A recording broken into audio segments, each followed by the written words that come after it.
I must tell you that I'm so pleased that the Interdisciplinary Humanities Center, the UCSB Arts and Lectures, my own department, Religious Studies, and Congregation B'nai B'rith, where I'm a member, the Jewish Federation of Santa Barbara, and the Santa Barbara Hillel have joined the Taubman Foundation to sponsor this event.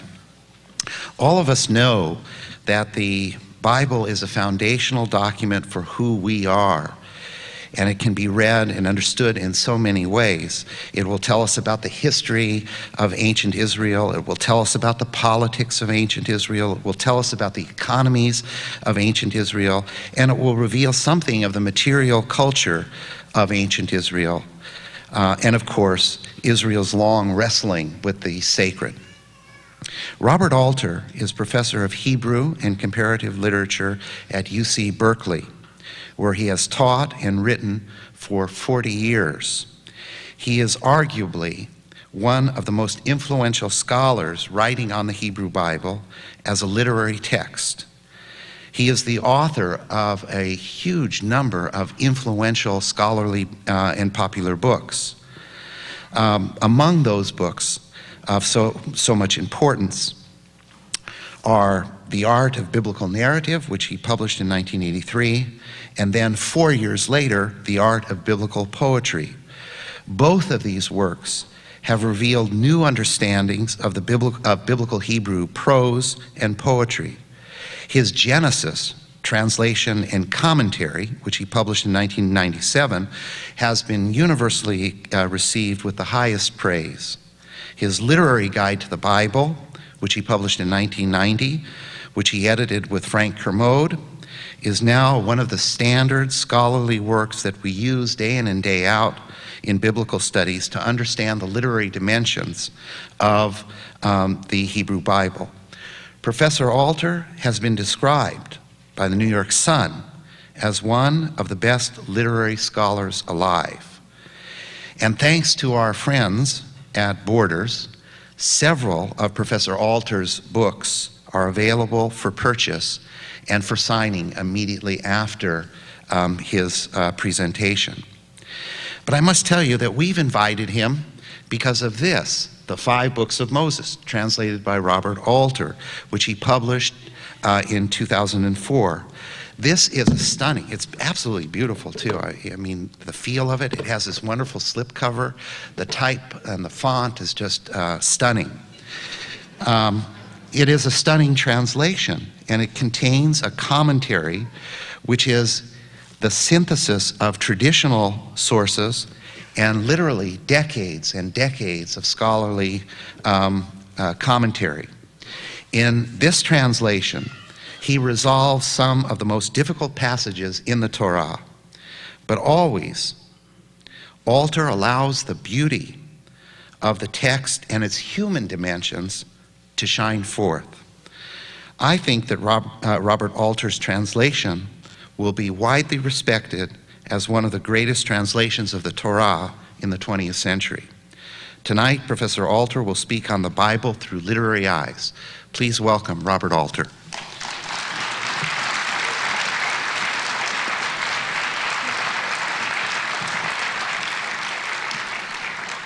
Thank you very much, Professor Hecht, for your generous words. I'm delighted to be here, and I will plunge into my subject immediately. Now, a question which may occur to at least some of you out here is, what really does literature have to do with the Bible? After all, the Bible is a collection of religious texts, and to the extent that you talk about it as literature, you might be doing something rather frivolous, imposing a merely aesthetic category on these texts. The fact of the matter is that there's no split, there's no contradiction between literature and anything else, the greatest spiritual seriousness, the greatest philosophical probing. If you look at the texts that are assembled in the Hebrew Bible, the vast bulk of them are cast either in narrative or poetry. And it's my contention that in order to see what's going on religiously, in order to see what the precise nature of the monotheistic revolution effected by the biblical writers, you have to be able to understand the literary form in which they work. By that understanding, you get a more nuanced perception of how they saw human nature, how they saw society, how they saw history, and so forth. Now, the next question that might occur is, why does anyone need a guide to a literary understanding of the Bible? After all, just to think of narrative, if you read a story, you understand the story, you appreciate it, it moves you, or it doesn't move you, and that's it, some people would say. And of course, to a certain degree, this has to be true of the Bible, or all of us, Jews, Christians, and secularists, wouldn't have continued to read it with such avidness over the generations. I mean, to take a kind of obvious example, when David is informed of the death of his son Absalom in 2 Samuel, most of you will remember that he goes up to the tower overlooking, set in the wall of the city Machanaim, where he's made his headquarters, and he says, "Absalom, Absalom, Absalom, my son Absalom, would that I had died in your stead." And to anyone who has been a son or has had a son,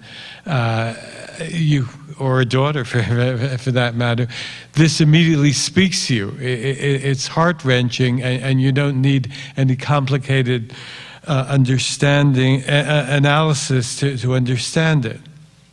Nevertheless, I think something has happened in our relation to the Bible, which I'll sketch out very briefly, that has caused problems. There was, I believe, a set of conventions and techniques that were second nature to people in the ancient Hebrew culture that in the course of time were forgotten. I think there's an obvious reason why they were forgotten. I'll just say this about convention.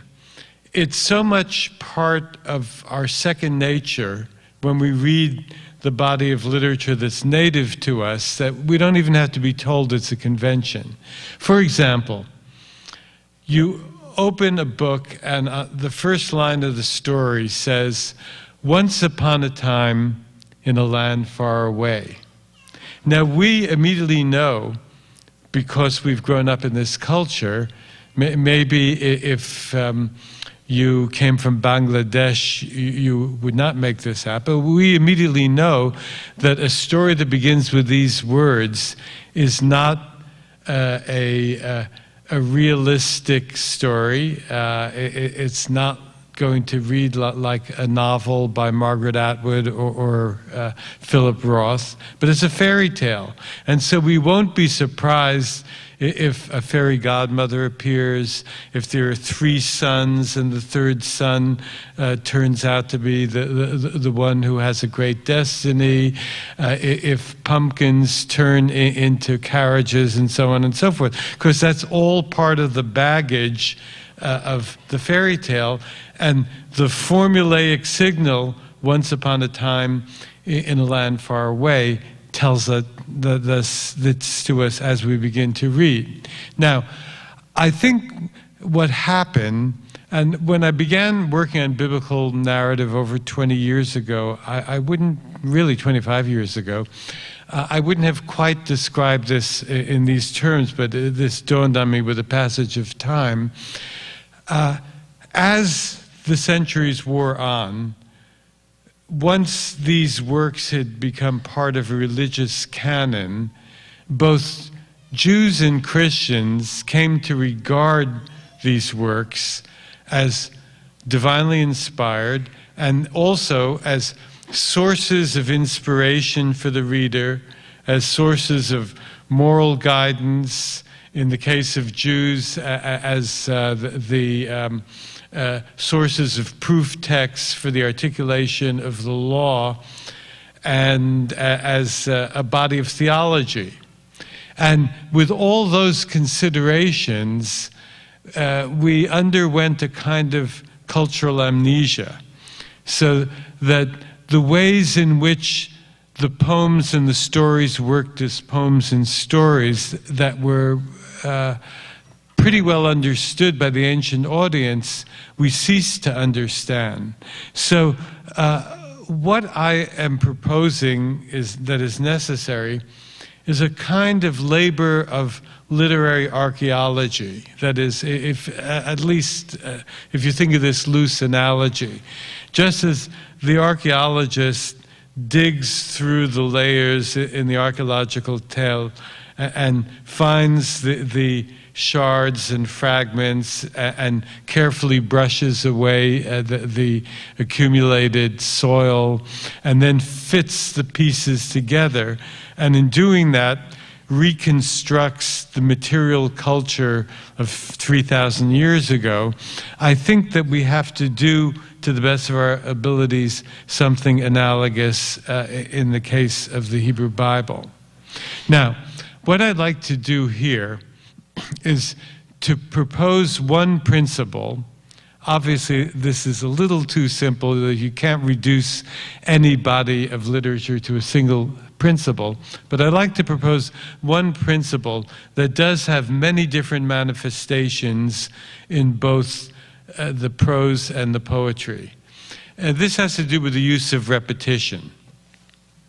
That is, repetition is all over the place in biblical writing, and it's a little surprising that it should be so common in the prose narratives, because the prose narratives are famous for being economical, being breathlessly terse, and yet even there things get repeated all the time. So what I would like to propose is this as a general rule of thumb. Whenever you encounter repetition in the Bible, you have to not only register the fact that something is being repeated, you have to ask yourself, what is changed in the seeming repetition? What has changed in the seeming repetition? Even though I'm going to focus chiefly on the stories, I'd like to begin with an example of how this principle works in poetry.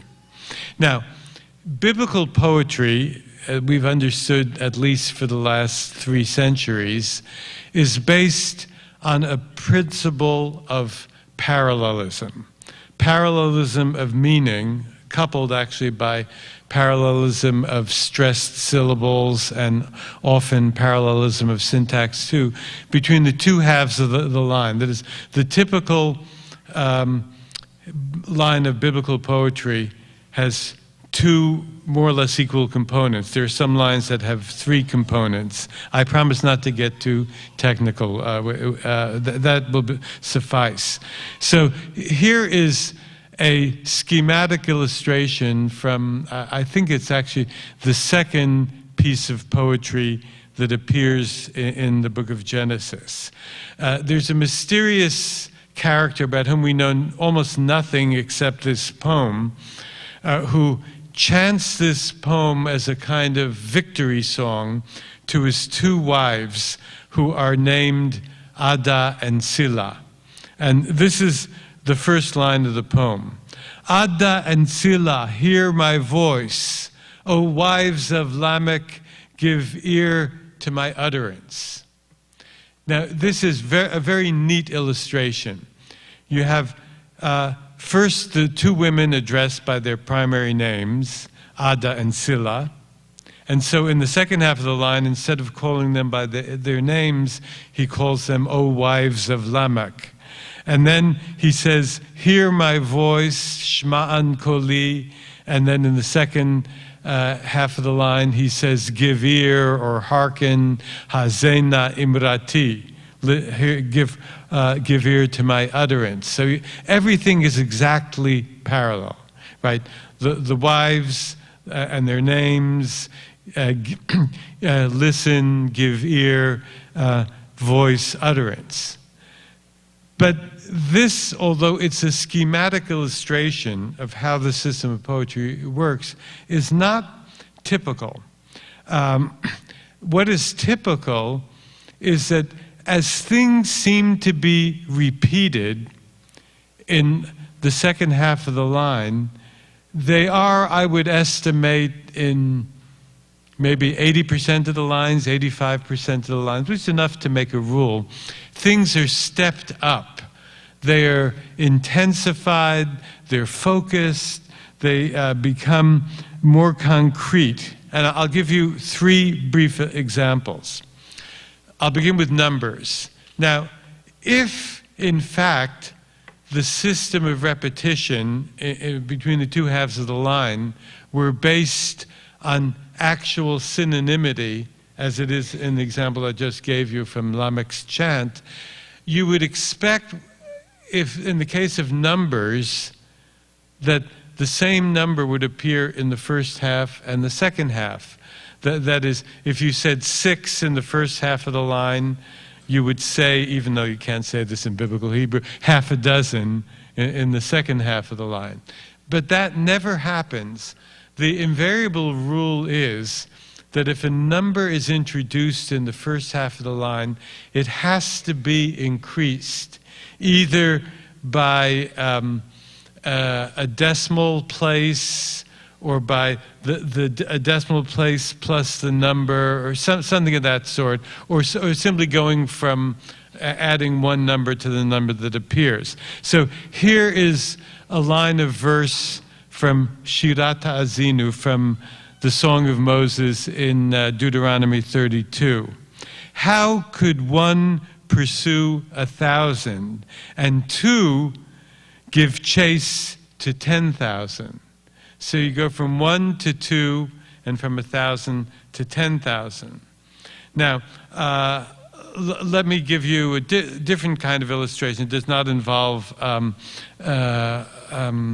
numbers, also from the same text in Deuteronomy 32. He suckled him honey from the rock and oil from the flinty stone. Now, this is a verse that describes God sustaining Israel in the wilderness. So, honey from the rock, oil from the flinty stone. Well, to begin with, honey from the rock is a kind of natural event. That is, you could find honeycombs on a rocky slope. But oil from flintstone is, you don't get oil out of a stone, so it's totally miraculous. But what's more interesting, and this is absolutely characteristic, if you have, in the first half of the line, a general term occurs. It's the term tsur, rock. And then in the second half, you have a specific instance of that term, which is often a more intense instance. So you have chalmish tsur.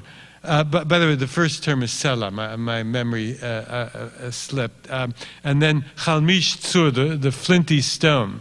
Now, a flinty stone is the hardest kind of rock you can imagine. So the mere stoniness in the first half turns into something more intensified in the second half of the line. Now, a third thing that happens, and with this we will move on from poetry to prose, which may be a relief to some of you. There is often narrative development from the first half of the line to the second half of the line. And I'll give you just one instance from the book of Proverbs, chapter 7. Now that's an instance where the whole chapter is a single poem. It's actually an amusing poem, even though it's a didactic poem. It's a warning to the foolish young man to stay away from the temptress, because if she catches you in the streets, she's going to lure you to her home. And then there's this delightful erotic scene where she tells him that she's laid out sheets of imported Egyptian linen, and she's set up out a feast for him, and he doesn't have to worry about her husband, because her husband gone off on a business trip and he won't be back for quite a while. And the speaker in this poem, the mentor, wants to warn the young man to stay away from this kind of woman. So at the beginning of the poem we have this line. He goes out into the street when, at twilight, at the eve of day, in pitch black night and darkness. Now, a number of biblical scholars say, well, how could this be? This is a contradiction, so something must be wrong with the second half of the line, and let's delete it as a scribal interpolation. It's a wonderful illustration for me of where before you start tinkering with the text, you have to have some understanding of how the text is assembled as a literary artifice. Because if you understand that it's very common to have narrative movement from part A of the line to part B of the line, then this line makes beautiful sense. At twilight, at the eve of day, and bam, at pitch black night and darkness. And those of you who have been either in Israel or in any place with this latitude know that nightfall happens very quickly. So this line is a way of dramatizing the danger into which the gullible young man is stepping. One moment it's twilight, the next moment it's pitch black dark, and she's really going to get you if you don't watch out. So I start with poetry because I think it provides an instructive illustration of this general principle, that poets are not content just to say the same thing again in different words, but they exploit the repetition to do something more, to focus, to move something along a narrative line, to make things more concrete or more intense. And we'll find analogous phenomena in the prose. Okay, to begin with, and here I will be quoting a few texts from Genesis using my translation.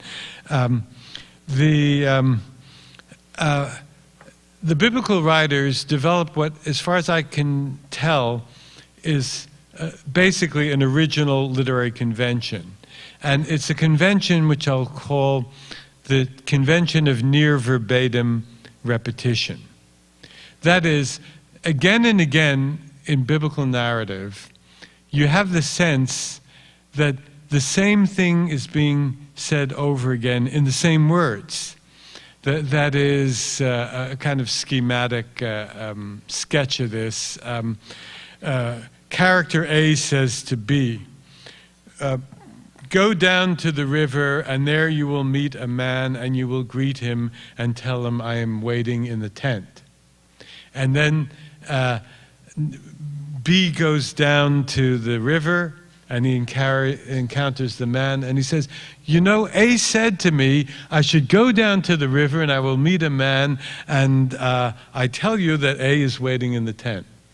So at first superficial reading, you might say this is a very inefficient way to tell the story, just to recycle things.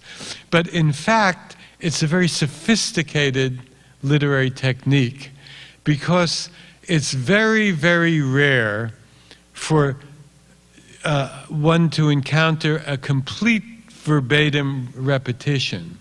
It seems to be verbatim, but as phrases and clauses and even whole sentences are repeated, little adjustments are made.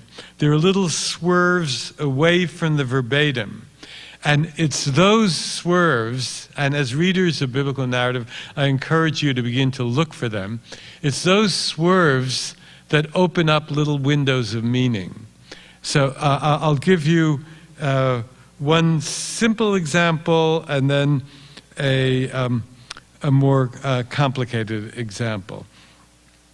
We have in the stealing of the blessing in Genesis 27, when, as you recall, Jacob steals his older brother's Esau's blessing. The story begins this: "And it happened when Isaac was old that his eyes grew too bleary to see. And he called to Esau, his older son, and said to him, 'My son.' And he said, 'Here I am.' And he said, 'Look, I have grown old. I know not how soon I shall die. So now go take up, pray, your gear, your quiver, and your bow, and go out to the field and hunt me some game, and make me a dish of the kind that I love, and bring it to me that I may eat, so that I may solemnly bless you before I die.'" Okay, now, first, as a translator of the Bible, I have to confess that there are certain moments when you come to something in the original and you say there's no way to do that in English. And this last little phrase happens to be one of those instances, and I need to explain it because what I'm going to go on to say is contingent on the impact of this phrase. Biblical Hebrew has an intensive form of the personal pronoun. That is, the word nephesh, that word that older translations incorrectly translate as soul, means life breath. But it also means, by extension, my essential self, the real me. So instead of just saying, "I will bless you before I die," old Isaac says, "so that my essential self may bless you before I die." But that sounds ridiculous in English.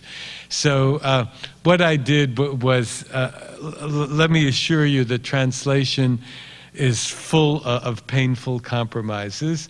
I opted for the compromise of using an adverb, solemnly, to get something of the effect of emphasis of that intensive form of the first person pronoun, so that I may solemnly bless you before I die. Okay, now that you've all had that phrase, actually it's a whole clause, lodged in your ear, we jump down a couple of verses in the story. You remember that Mother Rebecca, who favors Jacob, has eavesdropped on this whole conversation.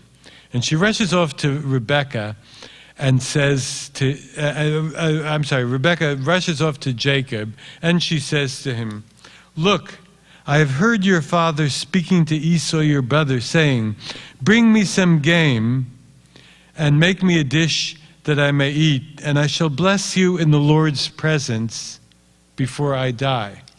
Now, she does two things with the speech she's overheard. First, she abridges it. And by and large, abridgment is not necessarily that significant. In other words, she says, "Bring me some game of the sort that," she deletes the phrase, "of the sort that I love," because I don't think that's that important. The crucial change here is, "so that I shall bless you in the Lord's presence before I die." Now let's stop and ask ourselves, what's the difference between saying that my essential self may bless you, or that I may solemnly bless you, and I may bless you in the Lord's presence, or you could also translate that as before the Lord? I think it has to do with the theological weight of the substitution that she makes.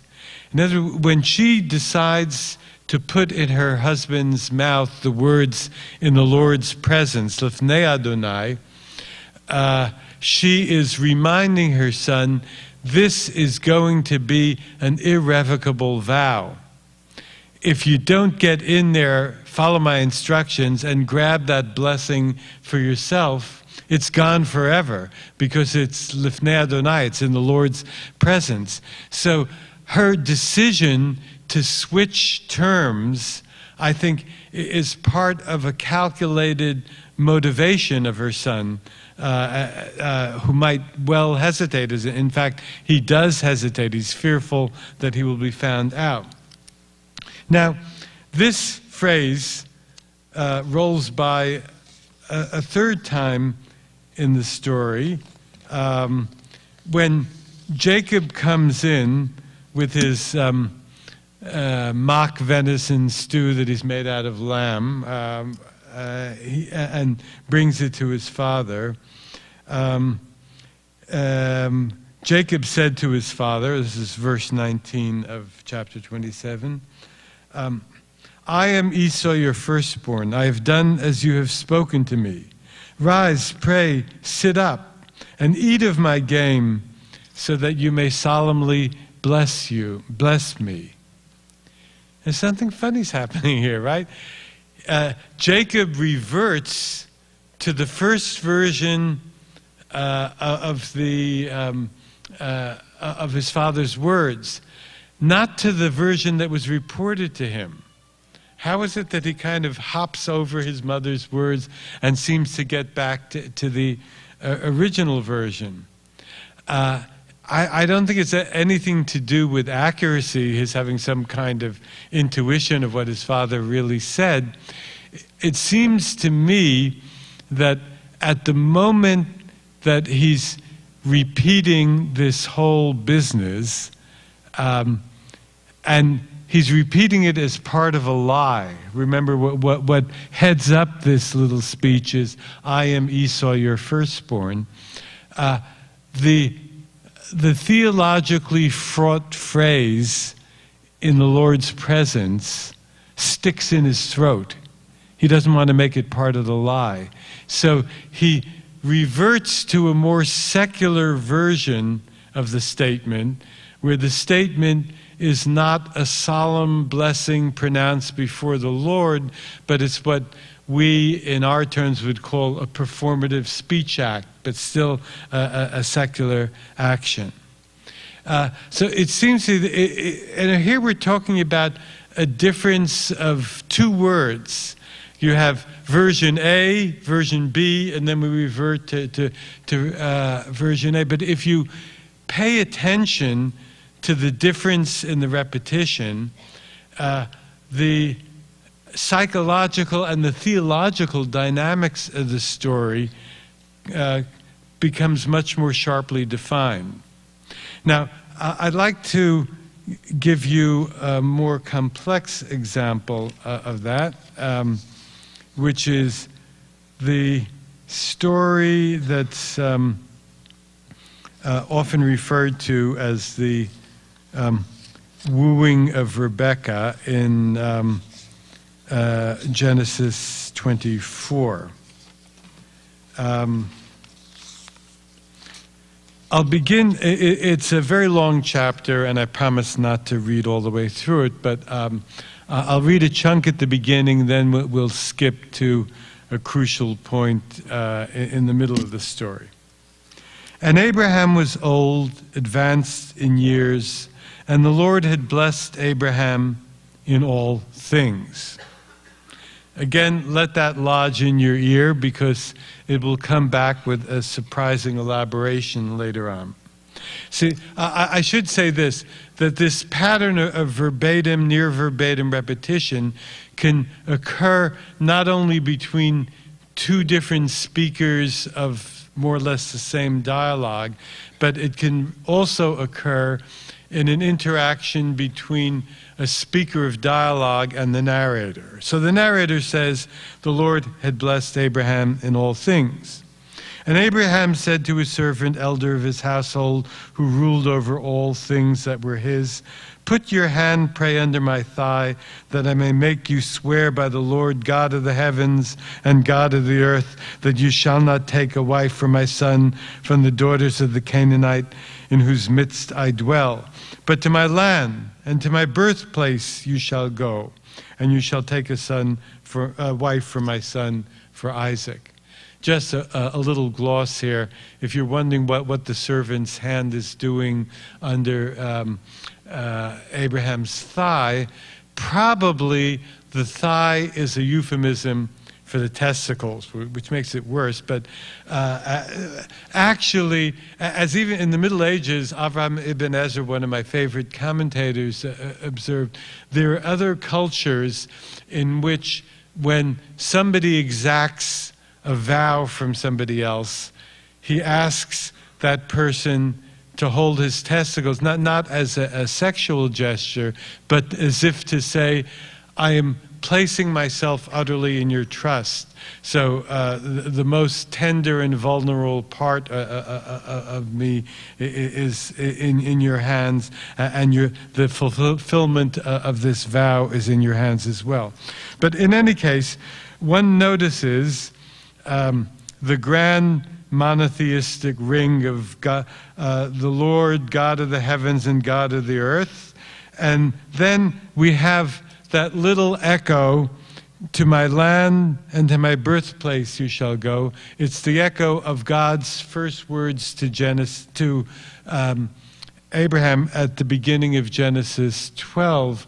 Go you from your land and your birthplace and your father's house and go to the land that I will show you. Notice that in the first iteration here, the father's house is not mentioned. And the servant said to him, perhaps the woman will not come after me, will not want to come after me to this land. Shall I indeed bring your son back to the land you left? And Abraham said to him, watch yourself, lest you bring my son back there. The Lord, God of the heavens, who took me from my father's house. Okay, now we have the third term from Genesis 12. As first we had land and birthplace, and now we have father's house. And from the land of my birthplace, now we have all three of them together. And who spoke to me and who swore to me, saying, to your seed will I give this land. He shall send his messenger before you, and you shall take a wife for my son from there. And if the woman should not want to go after you, you shall be clear of this vow of mine. Only my son you must not bring back there. Okay, the servant sets out the journey, which would take many weeks. Remember, he's traveling from present-day Iraq to present-day Israel. The other way around, I'm sorry, from present-day Israel to present-day Iraq. The journey is effected in one breathless verse, and then he meets Rebekah at the well. I will not take time to read that section, but you remember he prays to the Lord of his master that if the young woman whom I meet at the well should offer me to drink, and also offer to water my camels, she is the right girl. And this immediately happens with beautiful and absolutely virginal Rebekah. And immediately the servant rushes up to her, puts a gold ring on her nose and gold bracelets on her arm, and then asks her whose daughter she is. So he's hustled off, and of course she's a cousin, and he's hustled off to her brother's household, her brother Laban. And here's what happens when the servant repeats the story of his mission using more or less the same words. And in a really quick reading, you might think that they're exactly the same words. First he says, I will not eat until I've spoken my word. They offer him food. And he said, speak. And he said, I am Abraham's servant. The Lord has blessed my master abundantly, which is pretty much an echoing of the narrator's first words. And the Lord had blessed Abraham in all things, with the minor difference we have abundantly here. But then look what he goes on to say. And he has grown great. He has given him sheep and cattle, and silver, and gold, and male and female slaves, and camels, and donkeys. And Sarah, my master's wife, bore a son to my master after she had grown old, and he has given him all that he has. And my master made me swear, saying, you shall not take a wife for my son from the daughters of the Canaanite in whose land I dwell, but to my father's house you shall go, and to my clan, and you shall take a wife for my son. Now, the servant does a number of shrewd things. First, the most obvious is that he does his own little midrashic elaboration of the Lord had blessed my master abundantly, or the Lord had blessed Abraham in all things. He starts talking about male slaves and female slaves and camels and donkeys and so forth, which of course are all embodiments of wealth in the ancient world, as if to say, yes, my master has done very well. You know, he has so many thousand shares of Microsoft and real estate in downtown Los Angeles and so on and so. So in other words, you have to know that his son is a very good catch, that this is the right kind of shidduch for your sister Rebecca. And then he does something else interesting. Instead of to my land and my birthplace, which were Abraham's first words, the first term he chooses to introduce, which Abraham only used in his second speech, was my father's house. And to this he adds a word that Abraham did not use, my clan, mishpachti. Again, if you ask yourself, and I find it repeatedly instructive to ask yourself, why the substitution? Why is the repetition being manipulated? If you have to ask yourself why this substitution, it's because he's now back at the site of Abraham's original father's house, which is a sociological term in biblical Hebrew. It's a sociological unit. And he's at the homestead of Abraham's clan. So by choosing these terms and putting them up front in his report, he's conveying a kind of subliminal message to the familial audience. Don't think that because Abraham went to this wild land to the west and became an expat that he's forgotten the family. He still has a sense of the father's house and the clan, and he's somebody you want to be connected with.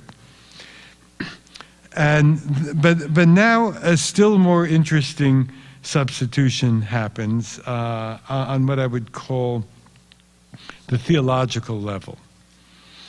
And he said to me, the Lord, now, the Lord, I follow the King James Convention. When they come across the Tetragrammaton, Yud He Vav He, they use, you may have noticed if you scrutinize the King James printing, they use a large uppercase L and then smaller font but still uppercase O-R-D for Lord, to indicate that this is a kind of strange feature in the Hebrew. And the Hebrew, of course, as most of you know, is odd because it's written Yud He Vav He, but Jews always pronounce it as Adonai, as though it were a different word, which means derived from the Hebrew word master, a different name for God. So, but the name used is the name that biblical scholars think, I have some reservations if it's entirely dependable, Yahweh. That is, it's the proper name of the God of Israel. It's not a general God name. So, I mean, to their ears, it would be like Baal or Ashtoret or some other Canaanite or Mesopotamian term as a name for a particular god. So that's what's behind the Lord. So he says, perhaps, and I said to my master, perhaps the woman will not come after me. Notice that in his original speech he said, will not want to come after me. It's a tiny change here. He drops the not want. He makes it not, because he doesn't want to draw too heavy attention to the possibility that Rebecca might not want to do this thing. So he abbreviates that strategically, I think. But then, here's what I want to focus on. And he, Abraham, said to me, the Lord in whose presence I have walked shall send his messenger with you, and he shall grant success to your journey, and you shall take a wife for my son from my clan and my father's house. Again, he hits those two buttons of clan and father's house rather than saying land and birthplace. But what's especially interesting here is that you will recall, since you heard it before, that what Abraham actually said was, the Lord God of the heavens and God of the earth. And then again he said, the Lord God of the heavens, who took me from my father's house and from the land of my birthplace, and who spoke to me and swore to me, saying, to your seed will I give this land. All of this is deleted. And in place of the deletion, we have, in whose presence I have walked. Well, what's going on here? I think what's going on is that this very shrewd servant is aware of the fact that he's speaking to polytheists. So he speaks to polytheists in their own lingo. That is, it would perplex them for him to say the Lord, that is Yahweh, the God of heavens and God of the earth, because that's nonsense to a polytheist. That is, a fundamental supposition of polytheism is that each realm of nature has its own deity. There's a sky god and a land god and a sea god or goddess, a fertility goddess, and so on and so forth. So he doesn't want to confuse them about that. You know, what kind of crazy stuff has our cousin Abraham gotten into? And the second thing that he deletes is covenantal promise, to whose seed, who swore to your seed I will give this land. Because again, they're likely to say, well, nobody promised us any new territories to the west or to the east or anywhere else. Why does Abraham think, isn't he suffering from delusions of grandeur? So all this is quietly edited out, even as the servant goes with the main thrust of his master's speech. Now, there is one other kind of amusing switch. That is, when I say that changes are made in the pattern of verbatim repetition, the changes can be the following. A substitution of one verbal item or one idea for a different one, a deletion, and we've seen both of these here in the servant's speech. And then, of course, there can be an elaboration or an addition, as in all the business about camels and slaves at the beginning of his speech. But there's also another kind of adjustment that can be made, which is to change the order of items reported. And this happens in the following way. Let's see if I have this. Yeah. The servant then goes on, after having reported the story of the vow that his master exacted from him, he goes on to report the story of encountering Rebecca at the well. And as we would expect, his account of it repeats whole phrases and sentences from the actual story as we've just heard it. You haven't just heard it, but I'm sure many of you are quite familiar with it. But in his repetition, here is an interesting difference.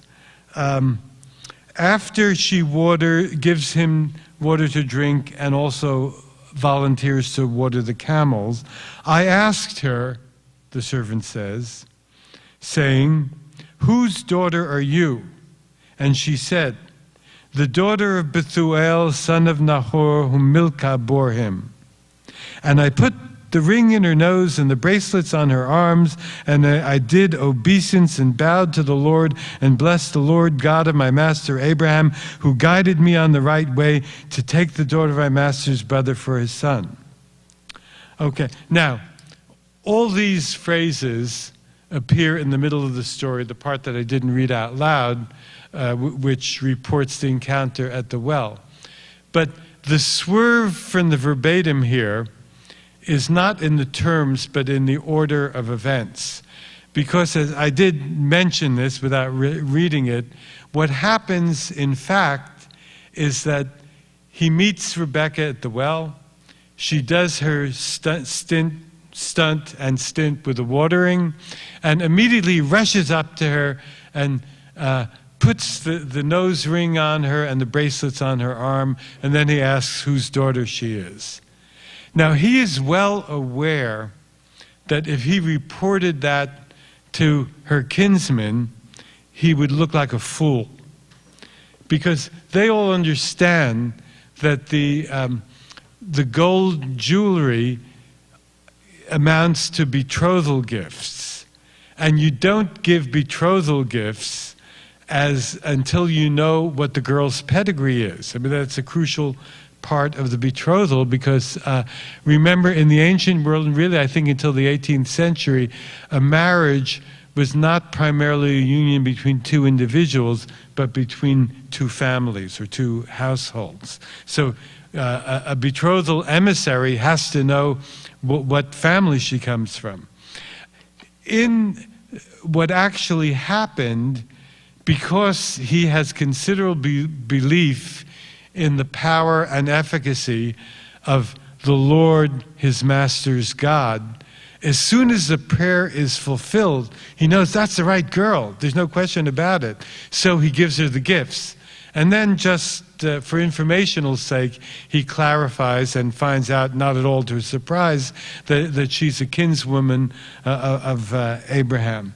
So you see that psychologically, sociologically, and theologically, there are all kinds of things going on in the story which you wouldn't entirely grasp unless you were keyed into this expectation that when things get repeated, they also get changed. And if you look for the change, then you begin to see more of what it's all about.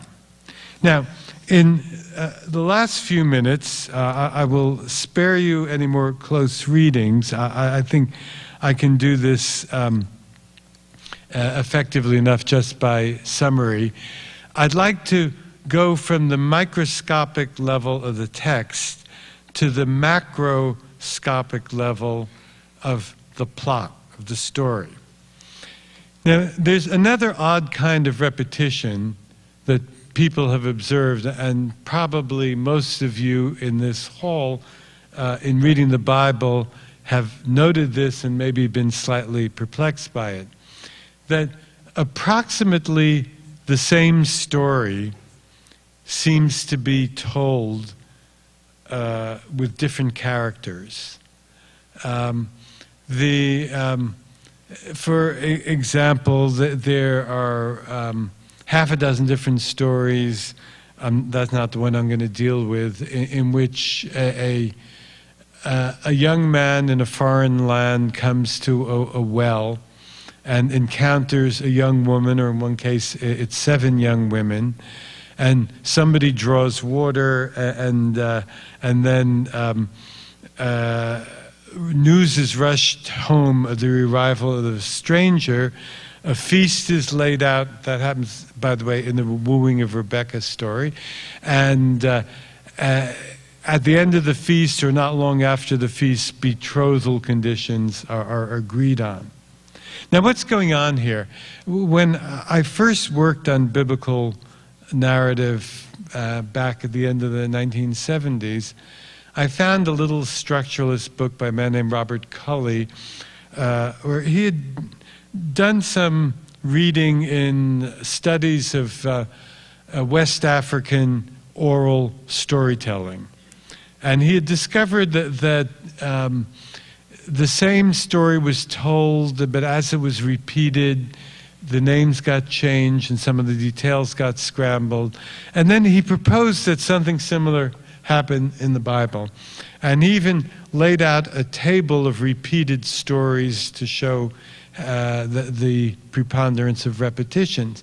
When I looked at his tables, I said, he's onto something, and he didn't see what he was onto. Because, well, to begin with, I should stress that every evidence indicates these stories were literary productions. That is, in the sense that they're the consequence of writing. There may be an oral tradition that stands a few centuries behind them, but they are the work of a literate and literary culture. And what struck me, and I'm still persuaded of this, and over the years since I've written this out, I think a good many people in biblical studies have become persuaded, is that there's an actual convention. It's again a convention that we forgot. And groping at the time for a name, I borrowed a term from Homer scholarship and called it type scene. That is, I won't trouble you with the Homeric side of it, which is a little bit different. At certain crucial junctures in the life of the hero, a scene occurs in which the audience and the storyteller, or the writer, I really should say, understood that a sequence of narrative motifs was going to be followed out. Only what happens is that in each specific instance of the type scene, modifications of the schema are made that are strictly appropriate to the particular story and the particular character. That's very abstract. I'll try to illustrate it, not with the example I used years ago in my book on biblical narrative, but with another, what I'm going to call the annunciation type scene. Now, I call it annunciation, not only, as you would say in Hebrew, lahachis, to be provocative, but because we're all familiar with the annunciation as an iconographically defined topic in Christian painting, where the elements are pretty much the same. The angel Gabriel comes in from the upper left-hand corner. Mary is usually kneeling or sitting and almost always wearing a blue gown, etc. Well, the repetition of elements that you get in iconography, I think, is an interesting, if loose, analogy with what goes on here. So, here's the schema of the Annunciation type scene. Motif 1, you have a long barren wife. Optional motif 1A, there could be a fertile co-wife, which would make the wife's dilemma all the more painful. Motif 2, an oracle or an angel or a man of God comes to the woman and says something to the effect, and here there is usually a verbal formula, at this time next year you will be embracing a son. Motif 3, it seems breathtakingly simple, is, and so knew his wife, in the sexual sense, of course, and she conceived and bore a son, and she called his name John Doe, or whatever. Now, the the first instance, I don't say it's the instance on which the others are modeled. It's just the first instance in sequence in the stories is Sarah and Abraham. And now, there are a number of ways in which this instance of the Annunciation scene differs from the others. The first is this is the only Annunciation in which the future mother is not only long barren, as it turns out, I would guess 3/4 of a century, but she's 90 years old. She's many decades postmenopausal.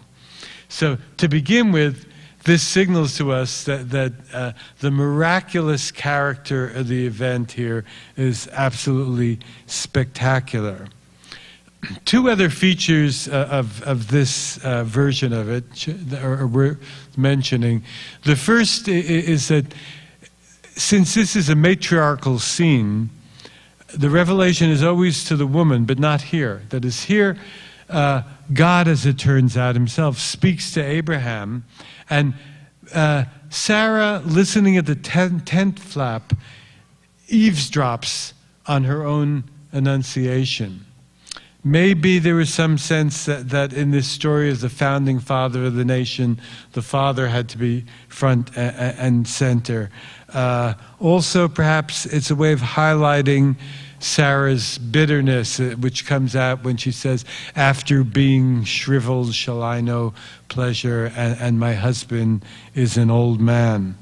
The third difference of this version from all the others is it's interrupted by 3 longish narrative episodes before the fulfillment motif.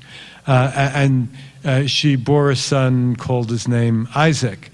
And that postponement, first there's the story of Sodom and Gomorrah, then there's the story of Lot's daughter, and then there's the story of Avimelech and Abraham and Sarah and Gerar. I think, among other things, heightens the suspense. From chapter 12 on in Genesis, we've been waiting and waiting. When is this divine promise of seed to Abraham and a great nation will come forth from you? When is it going to be fulfilled? And we're still waiting with bated breath for another 3 chapters. Now, the next version of the story is Rebekah and Isaac. And there, Rebekah has been barren a long time. We'll learn at the end of the story it's 20 years, which is a frightfully long time. Isaac entreats the Lord on her behalf, and he's answered, and she becomes pregnant. Halfway through pregnancy, or maybe a little more than halfway, with the twins, she feels that this clashing in her womb, and she goes to an oracle to find out what it's all about. And the oracle says that there are 2 peoples in your womb, 2 nations will emerge from within you, etc. Now, here, and only here, the Annunciation comes not before conception, but in mid-pregnancy. And it has to do not with the fact of conception, but with the fate of the children who are going to be born. And I think that has to do with the Jacob Esau story. That is, what's paramount there is the destiny of struggle between the twins. So the Annunciation is directed to that rather than to conception. Okay, 2 more instances, and then I will conclude. Hannah and Elkanah at the beginning of 1 Samuel. That's an instance where there's a fertile co-wife, Peninnah, who actually provokes, makes fun of Hannah because she's childless. And you remember she comes to the temple at Shiloh, and prays silently, something that was not generally done in the ancient world. And the priest Elkanah sees her, and at first, with her lips moving, mumbling. It's sort of like the way we react until we got used to handless cell phones. You know, you see somebody walking down the street seemingly talking to herself or to himself. And he says, how long are you going to be drunk? Get rid of your liquor. And she says, I am not drunk. I'm a woman with a hard fate. An embittered woman, and I'm requesting something of the Lord. And he immediately says, the Lord will grant your request. There's something really strange there. In this instance, the annunciation comes through a kind of man of God, Elkanah, who is, Eli, who is the priest at the sanctuary at Shiloh. But there are two things wrong with this man of God, this priest. The first is he totally misconstrues what she's doing at the beginning, unjustly accuses her of drunkenness, and then he says, the Lord will grant your request. But what is her request? He didn't even ask her. So what you have is an ignorant conduit of the divine promise of seed. Now why? Well, if you think about the story, the main thrust of the story is the displacement of the authority of priesthood by the authority of prophecy. That is, Eli is not doing so well as a priest, and he has two crooked sons, as it turns out, and he will be displaced by the child who is to be born, Samuel, who as prophet becomes leader of Israel. So the fact that we have a kind of blind and impercipient annunciator in the annunciation motif of the story is beautifully tuned to the story. My last example, the annunciation of the birth of Samuel. Now there, a woman who was never given a name, and I believe it's not out of sexism, but in order to give the writer the opportunity to refer to her every time that he mentions her as the woman, Ha'isha, because I think the genders are extremely important in this whole story and in the unfolding story of Samson. So she meets somebody whom she takes to be a man of God. In fact, he's a divine messenger, an angel, and he tells her she's childless, that according to the formula, she will conceive and bear a son, and meanwhile, the angel gives instructions both for her and the child. He says, stay away from all wine and hard drink, and the son who is born will be a Nazir to God. He will taste no wine, and and no razor will go up on his head. No razor will touch his head. So she rushes home. She tells Manoach, her husband, and he says, I got to see this guy. Take me to him.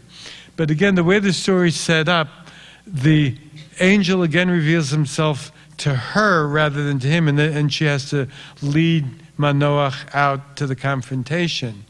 And Manoach says, well, what's this all about? What are we supposed to do with this kid? And the angel says, patiently, I think, haven't I said this to you already? More or less, I'm paraphrasing the Hebrew, but it's something like that. He says, he will be a Nazir to God, and he will drink no wine or hard liquor. And he doesn't mention the business about the razor. That's another interesting instance of repetition with variation. And so this ultimate secret, which will eventually be a secret that a woman obtains and then will destroy Samson, is a secret shared by the divine messenger and the future mother, and not imparted to the husband. Well, at that point, the husband says, well, can we offer you something to eat? And he says, no, I won't touch a thing. And then they prepare a little stone altar in the field, and in a pyrotechnic display, the divine messenger goes whoosh, as in a comic strip, up into the heavens in a column of flame. At that point, the husband flings himself, and all the while they've been referring to him as a man of God, not as an angel. At that point, the husband flings himself on the ground and he says, you know, we will surely die because we have seen the face of God, and how can we live? And the woman, I always imagine her poking him with her elbow, says to him, come on, if he were going to put us to death, would he have given us this instruction and would he have shown us all these things? And of course, she's perfectly right. Now, why is this particular pitching of the Annunciation type scene an apt opening to the story of Samson? I believe that it's a virtually comic version of the Annunciation type scene. And the comedy comes from exposing male stupidity. And again, that's the tactical advantage of constantly referring to her as the woman, the woman. The very next thing that will happen is that Samson will be born, and in half a verse will grow up, and he will see a woman, a Philistine woman, and get himself into deep trouble. So we have a guy who is a superhero on the muscle level, but who lacks something on another level. And I think the behavior of his father, the virtually comic behavior of his father in the Annunciation scene, is a clue into this. So I hope these examples, both the microscopic and the macroscopic one, have given you some sense of the liveliness and I think both human and ultimately theological complexity of what's going on in the stories. Only you have to learn how to tune into the particular wavelength of biblical literature. So I believe very strongly not in somebody telling you what a story or a poem means, but in somebody giving you a little toolkit which you can work with to figure out the meanings yourself. So I would strongly encourage you to do a very simple thing. The next time you read something in the Bible, whether it's poetry or prose narrative, whenever you see something being repeated, ask yourself, well, is that a strict repetition? And if it's not a strict repetition, why the difference? And where does the difference lead? Thank you.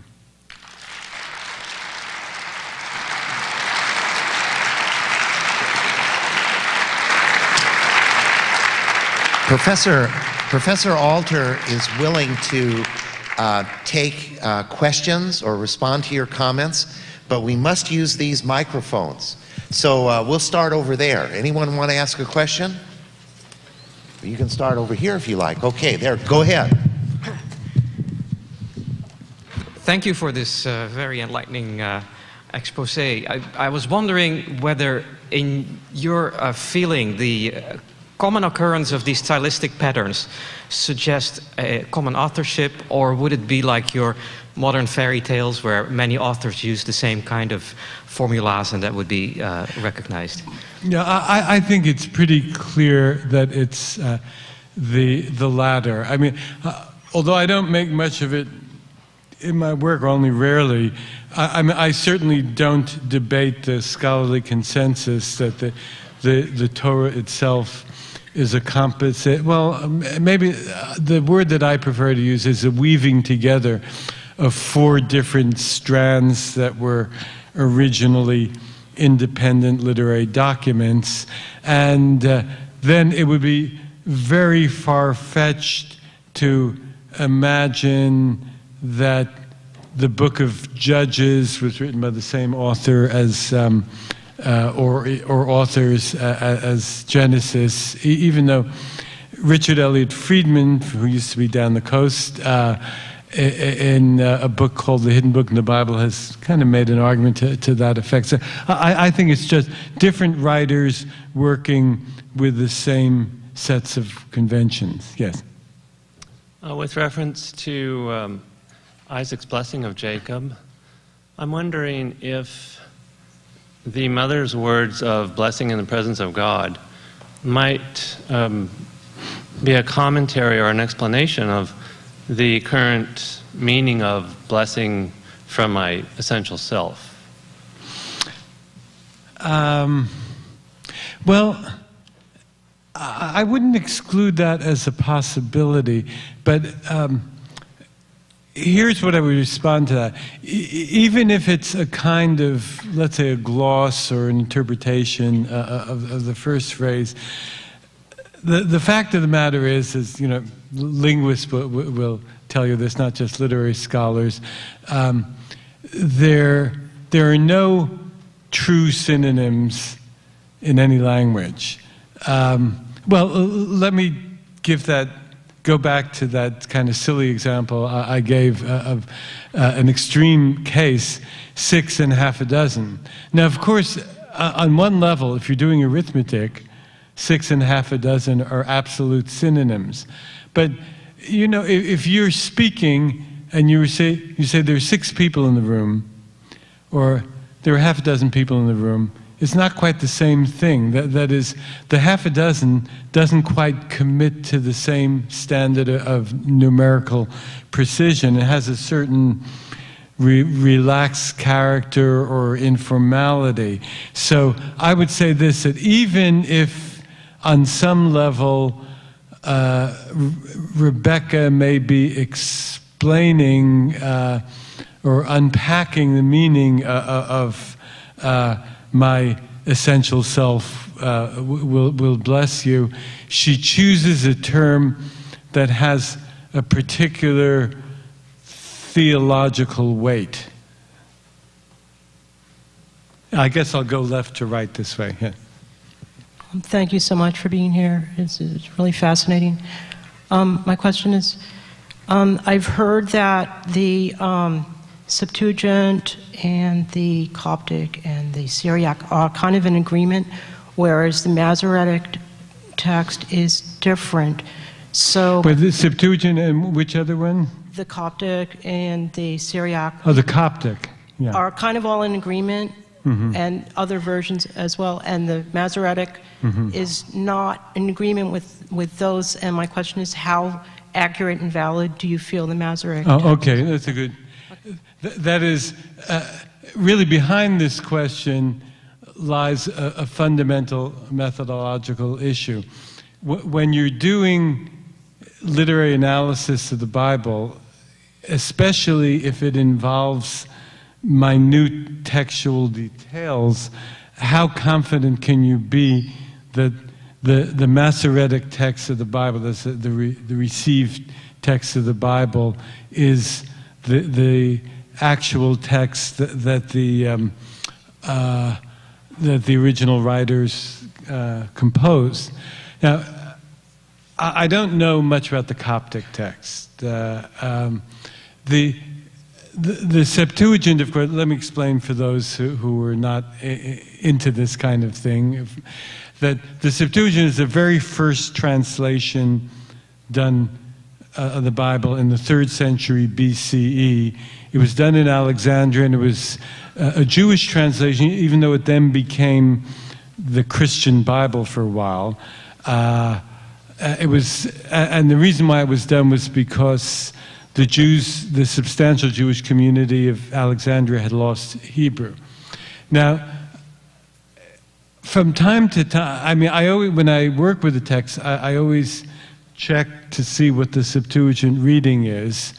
And from time to time, you see that it's pretty convincing that they had a more reliable version at that point. But you have to be very careful, because we don't have the Hebrew that they had in front of them. We can only infer it. And any translator, as I can tell you from experience, is liable to solve textual cruces, textual difficulties, by, in some way or another, simplifying the text and imagining something that wasn't there. And I think that this often does happen with the Septuagint. So I certainly would not say that the Septuagint as a rule is more authentic than the Masoretic text. But occasionally it is. And I'll give you one example from Genesis. In the Cain and Abel story, this is one of the few instances in my translation of the Torah in which I adopted Septuagint reading instead of the Masoretic. At the beginning of the Cain and Abel story, the Masoretic text says, and Cain said to Abel, and then bam, he kills him. Now, there is no other place in the entire Hebrew Bible where we have the formula for introducing speech and then no speech follows it. The way the Septuagint reads is, and Cain said to Abel, let us go out to the field. And that seems to me just utterly convincing in terms of the way speech is always introduced in the Bible. So there I think they had it right. I'll return to the tradition of this side of the room and return to your simple example of the stealing of the blessing. When you said, am I talking in the microphone okay? Yeah, okay. You're fine. Okay. When you said that the omitted text was less, an omission was less significant, and I kind of wonder what the justification of that was. And the example was that Isaac had said to prepare the meat in the way that I like it, or something like that, some detail about the preparation. And Rebecca had not repeated that to Jacob. And I'm thinking she could have been cleverly omitting that for a similar kind of reason, meaning that, for example, that Jacob would have been too intimidated. There's no way I can convince him if it has to be in that way. That hadn't occurred to me. Okay, thank you. I think that did everything's significant. Now, let me say this. In literary interpretation, I didn't want to give you the sense that you have a kind of open sesame device, and that as soon as you use this device, you automatically get the right interpretation.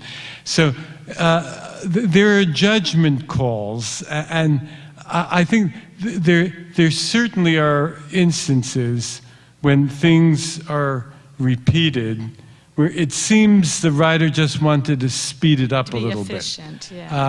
But that's it's certainly a distinct possibility that since he knows, or will know in a moment as his mother continues to speak, that he's going to have to substitute lamb stew for game. That's the more I think about it, the more I think it's kind of plausible that if his mother mentioned the kind that I love, oh yeah, that tangy taste of venison, that will put him off. Thank you. Well, the efficiency thing, the issue, I was thinking, why would they say it the first time if the words weren't that important? You know, to really, I really enjoyed the talk. I'd like to just follow this up with one more kind of general principle. When the kind of narrative that most of us read for our pleasure and our illumination, of course, is a novel. And let's say a novel might run, a short novel would run to 250 pages, which is already really considerably longer than the Hebrew text of all the book of Genesis. And many novels will be 400, 500, 600 pages. In that kind of large quantitative verbal scale, the individual word has to have a little bit less weight. I don't say it's inconsequential, but you read novels fairly fast. I think most of us do. You know, we get into the narrative momentum and move on rapidly. Whereas I think that biblical narrative, as terse and economical as it is, was fashioned in such a way that precisely what the last questioner asked, why was the phrase as I love, the kind I love stuck in there, and then why was it left out? It's not a silly or an over-ingenious question to ask. So that's another thing you can keep in mind as you read the Bible. Thanks.